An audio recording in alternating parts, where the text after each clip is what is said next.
The Pokemon collecting community was hit by a massive bomb just a few days ago when it was revealed that many of the newly discovered vintage cards, dating back to the start of the card game, are actually fake, and many of these cards were certified as authentic by one of the top card grading companies in the world. This obviously was a massive blow to the Pokemon collecting community, and at this point no one really knows how many of these cards are fake, and if the grading company that authenticated them will have to pay out millions of dollars to collectors now that they have been proven as forgeries. At this point, pretty much everyone has heard of Pokémon, as it's the #1 selling brand around the world, but I have to give a little backstory for context as to where these fake cards came from. The franchise started out in 1996 as 2 video games in Japan for the Game Boy, known as Pocket Monsters Red and Pocket Monsters Blue. Those games eventually came to the USA, and the name was changed to Pokémon. After the success of the video games, the creators of Pocket Monsters wanted to create a card game around the video game, as they were fans of the popular card game Magic the Gathering and wanted to replicate its success. The creators made several prototypes of the Pokemon card game, starting with the proof of concept cards, with the very first one being made of a Pokemon named Seadra, created in 1995. After the concept cards, they made several more versions, including the Alpha Series cards, which used the sprite designs of the Pokemon from the video game and were in black and white.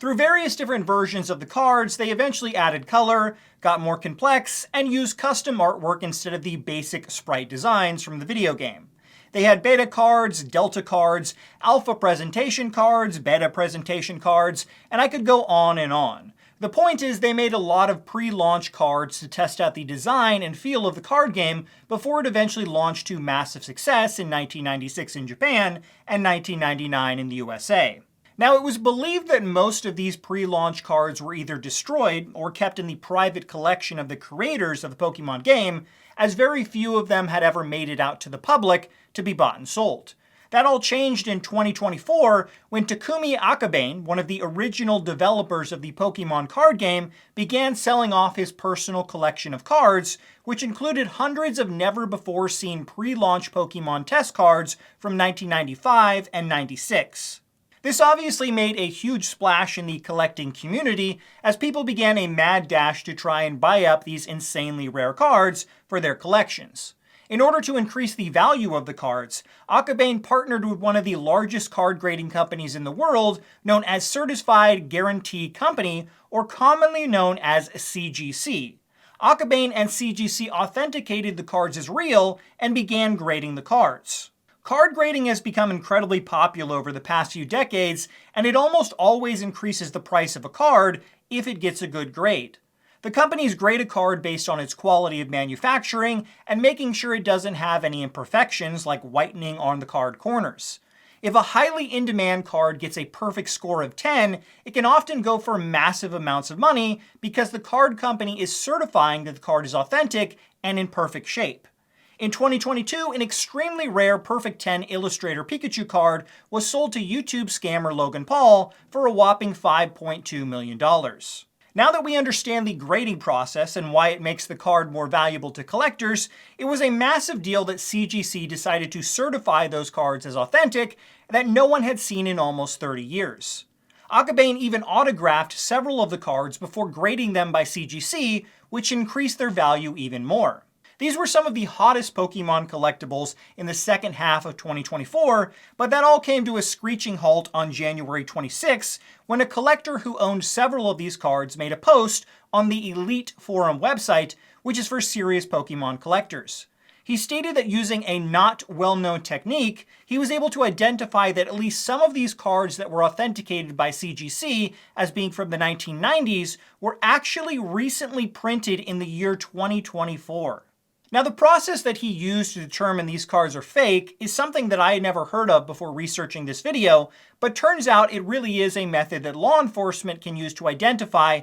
when and where something was printed. It turns out that different brands of printers actually print different dot patterns on everything they print that is invisible to the naked eye, but can be seen in high-resolution images after color swapping the image. The forum user, who goes by PFM, decided to use this technique on a graded Beta Series Nidoqueen card he had bought, and after reversing the image colors, he was able to find these secretly coded dots that he was then able to decipher, which said that the card was printed on June 29th, 2024, and even gave the exact time of print as 8:33. To make matters worse, he even found the same pattern stating the card was made in 2024 on a card that was autographed by Akabane and certified by CGC, meaning that either one of the founders of the Pokémon game was in on the scam, or the cards were such great forgeries they even fooled the man who made the originals. Since the original post on the Elite Forum's website,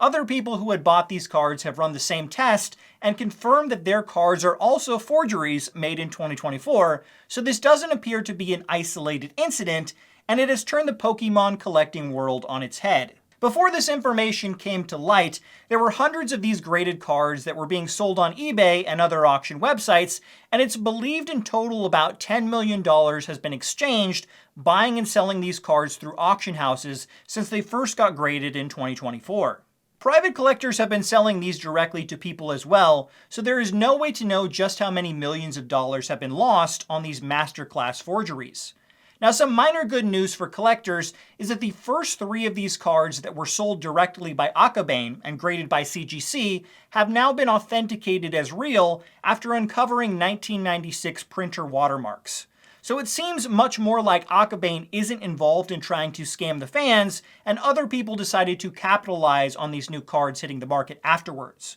With that being said, Akabane and CGC still have a lot to answer for after autographing these fake cards and being certified as authentic by CGC. This whole scandal is going to be a huge blow to the trust collectors have in the grading card industry for a long time, and CGC will be on the hook for refunding the cost of all the fake cards they certified as authentic. It's possible that those who even bought the cards on auction houses later could sue CGC, as they trusted that the grading company had authenticated the cards as real, and that's why their value was so high. Many of the cards were going for hundreds of thousands of dollars before this scandal came to light. Some have even speculated that the amount of money CGC will have to pay out after this huge scandal could end up bankrupting the company, but that's yet to be seen, as all of this is currently being investigated to see just how many of these cards are actually forgeries and not the real deal. It's important to note that another grading company known as PSA, which is considered the leader in grading Pokemon cards,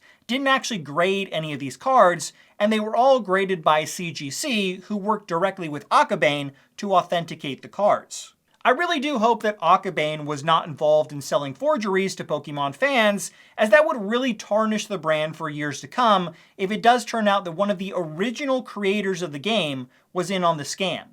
Even if it's proven he wasn't involved in it, it really does give him a bad look since he was willing to autograph all these forgeries, and now his name will permanently be tied to this scam going forward. Let me know in the comments below if you think he was involved, what should happen to the grading company that certified all these cards, and if you think the Pokemon card game will be able to survive this massive scandal.